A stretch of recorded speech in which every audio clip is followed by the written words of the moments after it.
Live and direct, live and a date no jive. Legalize it. So how much can a koala bear? Koala bear, koala bear. Koala bear. Barry pulls a joint out of his pocket. Bill says, "Great, Barry, a reefer." It's another episode of the Koala Podcast, and I'm speaking to journalist and author today, Bart Schaneman, who's based in Korea, and he has written a book called The Pot Job, which has had some fantastic reviews. It was published a little bit earlier in the year, and we'll go back and we'll talk about the publisher and how to get hold of it in a second. But to give you an idea, one of the reviewers, Wendy J. Fox of What If We Were Somewhere Else, says, at the intersection of legal cannabis and criminal enterprise, Schaneman captures the marijuana industry with nuance. Yet it's less of a book about weed and more a book about that grapples with the questions of integrity, which, of course, anybody who follows the cannabis industry at the moment knows that's the number one issue. The Pot Job is one of those rare novels where you both want to lick your fingers to turn the pages faster, while also slowing down to savor every word. Yes, I know those novels. Bart, thank you. Welcome to the show. I suppose what brought you to writing a book that's based in the world of legalized, inverted commas, weed? You worked in the industry for a little bit, didn't you? Yeah, thanks. And thanks for having me, Sean. Yeah, no, I was one of the kind of original staff members at MJ Biz, who I'm sure your listeners will be familiar with. Joined that company in 2016 and was an editor and reporter there for 7 years, focused on the cultivation side of things, but I also wrote a lot of other stories, hundreds of stories in my time there on the cannabis industry. So, I was also based in Denver, kind of at the heart of in the things. rapid growth period, basically, where Exactly. everything In the went boom from nothing times. to something, and there was regulation, but there wasn't much enforcement because they hadn't worked out how to do enforcement yet, had they? Exactly. And that's what kept us busy as journalists, trying to keep track of all the changes in all the regulations and the As they laws. say, 2026, plus ça change.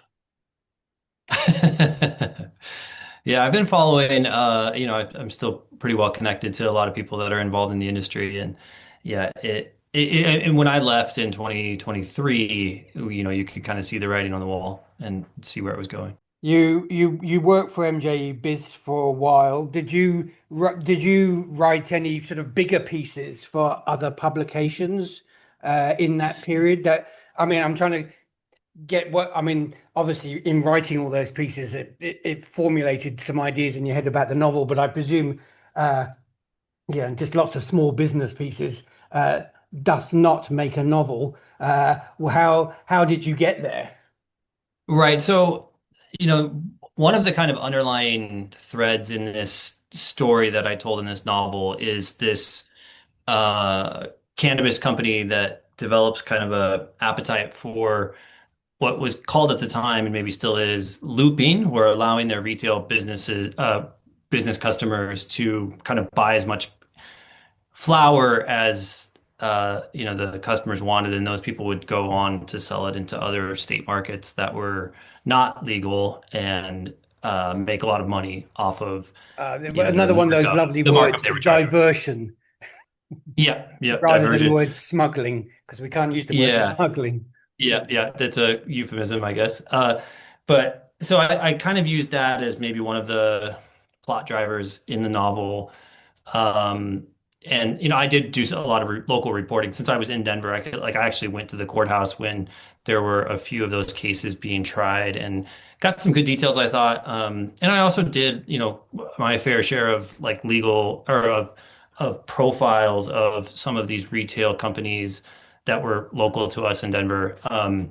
So just kind of an amalgamation of all that, like just mixing it all together, all of my experience in reporting on that to give it a little bit more of a plot, to make it more like a crime novel.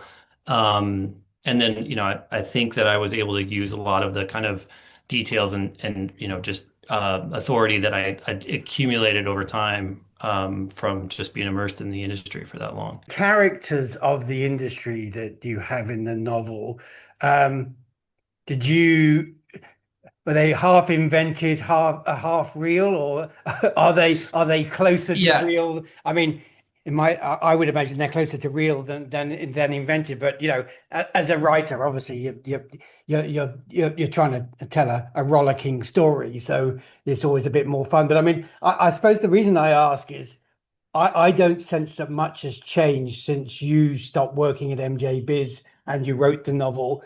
Do you feel that all the themes and the issues that you spoke about then and that you were talking about in your writing for MJ Biz as well, do you sense that anything has actually changed over the last 4 or 5 years?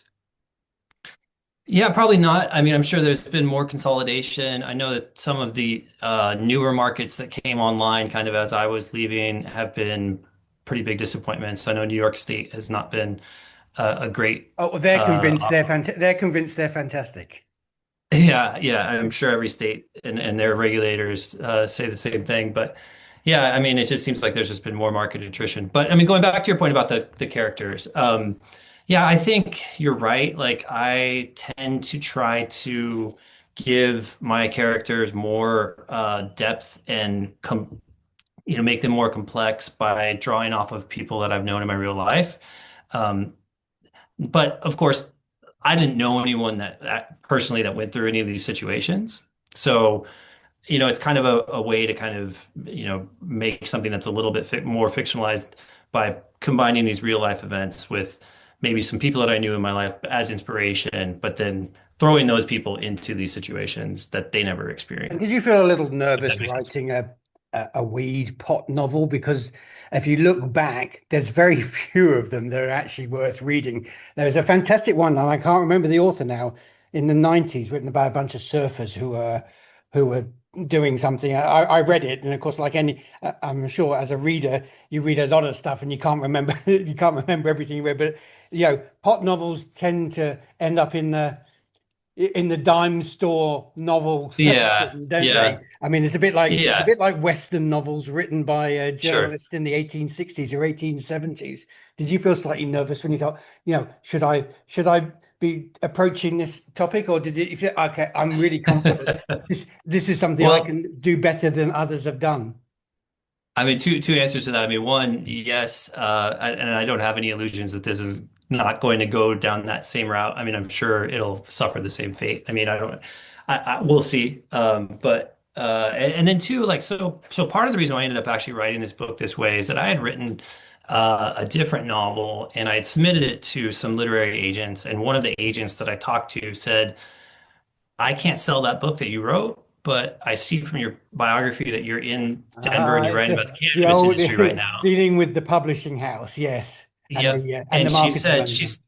and she said, why don't you write a book about the cannabis industry, about the legal cannabis industry? There had been, like, I think, as you were referring to, a lot of novels about, guys growing weed or, maybe meeting up in Northern California and in the Emerald Triangle or something like as, kind of a backdrop for a crime novel. But first, for at the time, when cannabis was becoming legal, there hadn't been anything that was maybe Weeds, the TV show, maybe there were some documentaries, that kind of thing, but no one had actually turned that No, I think material only into South Park fiction. really took a Sure. hold. They're the only ones who took a hold on it and really opened it up a bit. Yeah. But of Yeah. course, they're so clever and so funny. N Yeah. Nobody got angry. Right, right, right. The satire part of it, and I'm sure they did it way better than I did. But so yeah, so I was like, okay, fine, that sounds good, and I'm living in Denver, like I can, and I use the cannabis industry part of it as that plot driver and as maybe a marketing hook, but really to me, like my heart, like I feel like the novel is just about living in Denver at a certain period in time, and I feel like the place itself is what I really captured. Well, But look, when you're writing go something, that's ahead. the most important thing. Because if somebody reads it in 100 years' time, they don't care whether you're writing about the trucking industry or the pod Exactly. industry or the Right. craft beer industry. They want to know what Denver was like, don't they? Yeah. Yeah. Yeah. And that's what I hope to accomplish with that book. So, yeah, we'll see. I mean, it's still early days in the kind of rollout and the marketing of it, and So it'll it's not a probably be. series that you're going to be trying to sell into into Netflix and the number two and number three. I mean, if they want to pay me to keep adapting it into a TV show, that would be That totally would be fine good. with me. No, I mean, again, Yeah, well, TV doesn't really have seemed to got a handle on it as well, really. I mean, because there's still so few explorations using the literary form or the film form that, as you say, don't other involve itself and basically as a crime novel, but based around a bunch of men in their 20s doing something nasty. exactly. Yeah. And I think one of the things that was interesting too is when I was kind of sending this around after I'd published it, my publisher and I sent it to someone who's a pretty well-known screenwriter and asked, if he had any interest in maybe adapting it into a TV show. And his response was that he would only do it if it was a comedy. And I think that is kind of true. Like I think everyone, if they think about weed, they just want it to be funny. They want it to be stoners. They want it to be Yeah, they Pineapple wanted to be Express. well, Cheech and Chong and whatever I can't Yeah, even remember what the 90s version of Cheech and Chong was now. Those two other guys that I think I right. lasted about 10 minutes. I thought, I'm too old to watch this sort of stuff. Yeah, but I think there is a lot of that in the culture where, don't no one really wants to take it seriously. And of course, like this book has a lot of comedic elements to it, but maybe in the end, it's more of a tragedy than it is a comedy. So that sort of leads into the next question. So you're living overseas now. You're distanced from it, but you see it Mhm. and you know people who worked in it. How do you feel about it all, looking at what it's become, and especially under this new administration, which is stamping its corruption on every aspect of the highly regulated drugs industry? Yeah, I mean, how I feel about it all, it's funny because so many of the people that I knew and worked with every day, especially MJ Biz people, and then all of our sources and people that we talk to almost every day. There's not that many of those people that are still in the industry. I mean, MJ Yeah, Biz is not look, anything. I'm in it because I do it by myself, and I've always been separated from it. Right. So I've never been part of the industry per Yeah. se. But I notice, if I go into LinkedIn every day, and now I have a huge, network of people. There's all every day there's somebody, inverted commas, leaving the industry, which Right. Right. which is very interesting because. But the problem is all those people leaving allows a lot of middle corporate America to enter Yeah. the industry and turn it into that likeness. So Right. by default, it becomes what everybody hoped it wouldn't become, and it's halfway Right. through that process already. Maybe Yeah. that's I the mean, I next remember. novel. Maybe you're the Lee Iacocca approach Yeah. to cannabis. I mean, I remember one of the first interviews I did for MJ Biz in 2016 was ahead of the Vegas conference, and I interviewed um, one of the members of Penn and Teller, the comedians. Penn Yeah. Jillette was going to be the keynote speaker at the conference, and he said, and his kind of the headline of the interview was that he hoped that the cannabis industry wasn't going to lose its funk, like its character and soul and spirit. And I think that ship has sailed. I think over Well, time actually, I that mean, it hasn't yeah, because it's still got its funk. It just happens to be on the wrong side of the law, I suppose is the best way to right, say it. right, So right, it never loses it. It's just parts of it have been adopted by the non-funk, and that seems to be the future. And I don't know if you follow what's happening in psychedelics, but it seems a carbon copy of yeah, what happened to cannabis. And yeah. I presume when they decide to talk about regulation of cocaine, which they'll have to sometime, whether it's in our lifetimes or not, I don't know. It'll be the same story, won't it? Yeah. Yeah, and I mean, even in like California, where you thought, okay, well, you've got perfect growing conditions in the Emerald Triangle, and all these people that were willing to kind of come out of the shadows in a way and like decide to risk everything to go legal and try to support the legal industry, and it just ended up so badly for so many of them. It's really sad. Like, people that decided to try to do it the right way or quote unquote the right way, the legal way and then either lost all their money doing that or it had to go back to the black market. That was the only way to survive. Well, I mean, it's not just a US problem. I mean, because I Sure. report on it daily. If you look at Europe, it's the same issue, or except the Moroccans are staving off the standardization at the moment because they like to work between the floorboards, so to speak. But I see the same in Australia. I see the same, I suppose the same will happen in Thailand, where it's very funky at the moment and a lot of fun, but Well, they'll I just did a they'll story standardize that. for I just did a story for Cultivated. Okay. I kind of was in between jobs for a minute there and picked up a freelance assignment. And it sounds to me like, they've essentially regulated out the recreational market now, or they're trying to, Well, they're at trying to. least It's somewhat. Thailand. I mean, I Yeah, was there right. recently, and what you read in print, and then the reality of when you're walking around Chiang Mai or Chiang Rai, or I went up north. Uh, it's still, there's still that element of Thai cowboy about it, Yeah, which is quite yeah. attractive to me. Rather, it gives Yeah. it its character.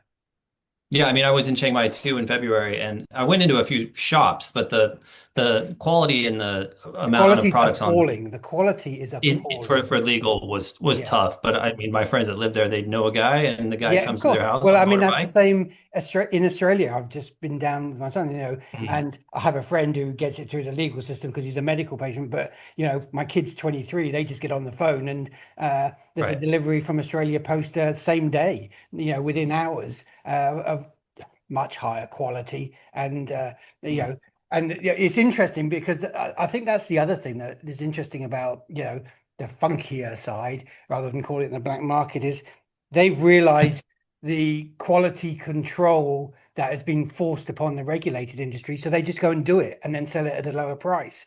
Um, Right. and so all these arguments from oh well, those people are poisoning people and all that sort of stuff. It's just not true. I mean, in some cases it is, but most of those sorts of people are going out of business because people actually have choice, which I suppose is the great thing about this movement forward. But it seems to be done in a fairly disorganized and and not much education in the process of doing so.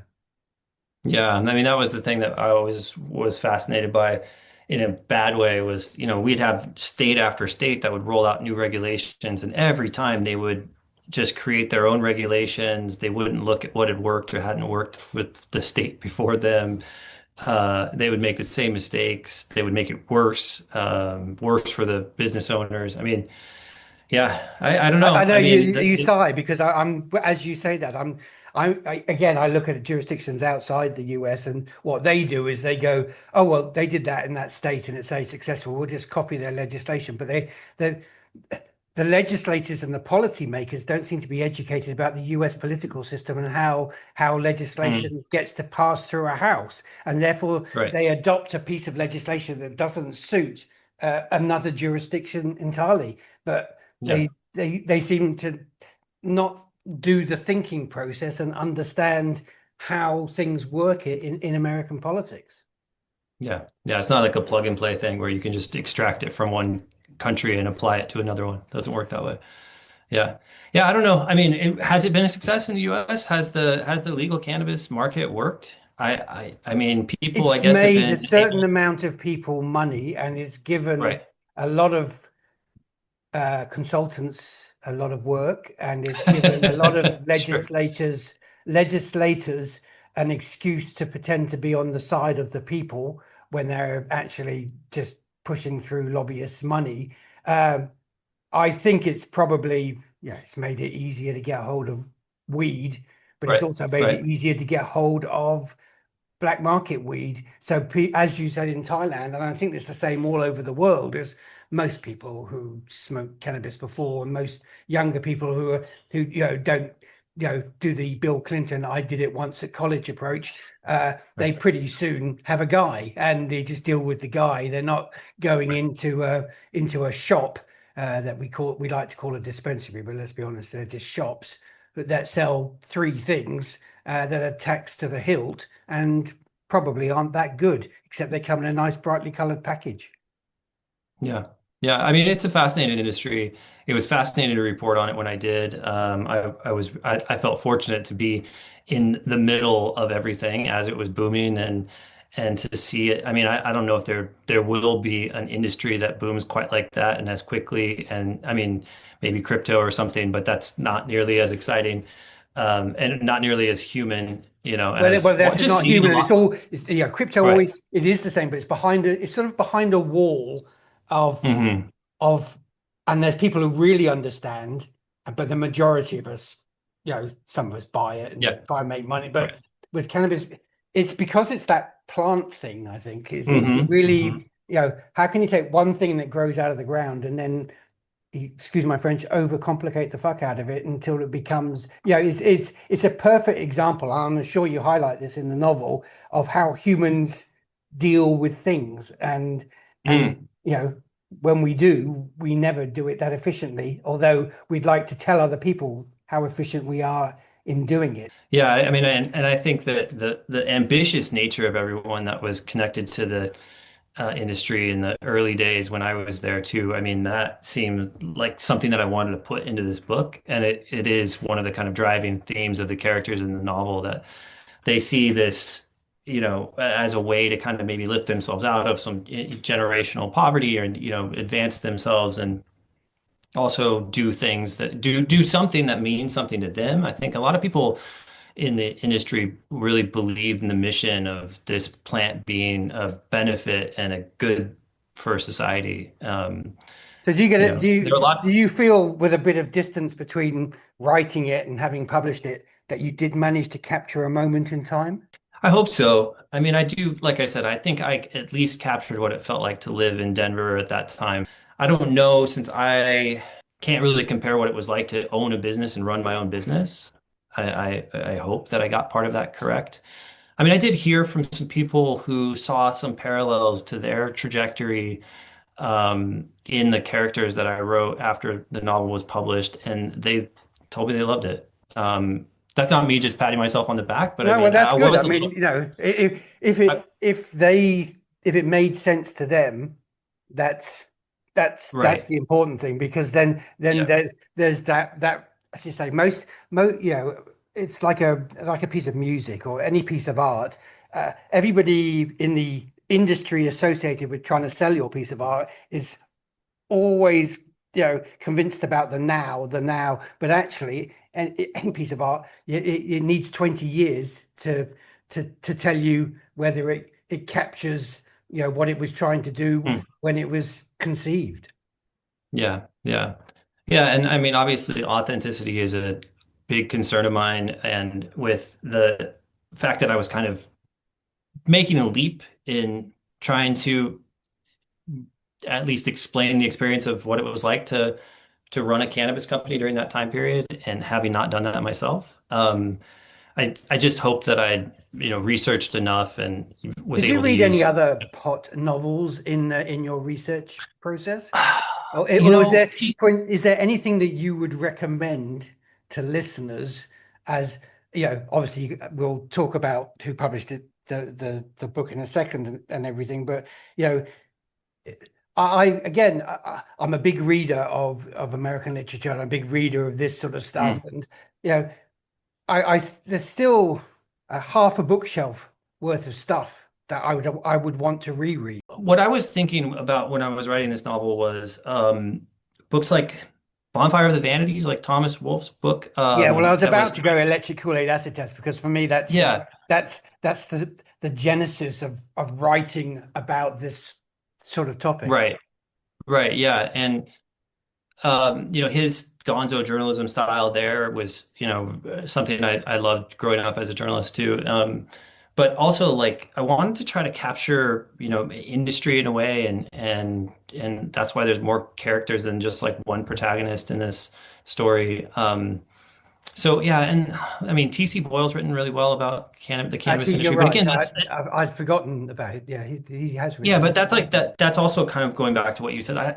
There was nothing really to compare this to, in terms of the legal industry as a novel. There were great magazine pieces. People had written a lot of first-person essays about, being a trimmer up in Mendocino, stuff like that. Like there was a lot of that to draw on, but there was nothing and I still don't think there has been a legal industry novel No, yeah, that I know of, anyway. I'm totally unaware of one that, Right. as I say, you'd read in half decent piece in the Atlantic or in Sure. similar sorts of publications, but they never became more than that, which I think is partly the publishing industry of now, as much as the cannabis sector is. When people like Wolf could write for those magazines, they also paid him enough and gave him enough time so they could actually develop those ideas into a series of non-fiction pieces that would actually get published and printed in a reasonable amount, so they got good distribution. But in this day and age, I mean, as you well know as a writer, I'm sure, I mean, that's like tough. pulling teeth, isn't it? Yeah, it's tough. It's tough. I'm fortunate that I have a publisher that allows me to kind of do what I want. Even if it's a small press, like they're open to these kind of The small novels. press is probably the best, I should imagine. I think I mean, I like it. I think the people I work with are great. Are you working on anything else at the moment? I am, yeah. I'm working on a longer project that's kind of a multi-generational family saga. And US based? it's Yeah, US based. It's still in the early days. I also have a Korea novel in my back pocket that I'm tinkering with from time to time. So yeah, those two things that I'm working on right now. Okay, give us the name of the novel again, the publisher, and I presume most people will just go to Amazon to purchase it, won't they? You can, yes. The novel's called The Pot Job, and the publisher is Trident Press, based in Colorado, out of Boulder. But yeah, you can find it pretty much anywhere you would find books. Bart, thank you very much for being on the Koala Podcast and talking about your novel and talking about cannabis industry or sector or world or whatever it is. I'm never 100% sure. Thanks for your time, and maybe we can have you back at another time if you decide that there is more to be, more interesting stuff to be pulled out of it. But like any good novelist, hopefully you've moved on and you're on something else. Well, thank you so much for your time, Sean. I really appreciate this. Okay, Nice fantastic. to talk to you. Live and direct, live and I take no jive. Legalize it. So how much can a koala bear? Koala bear, koala bear. Koala bear. Barry pulls a joint out of his pocket. Bill says, "Great, Barry, a reefer."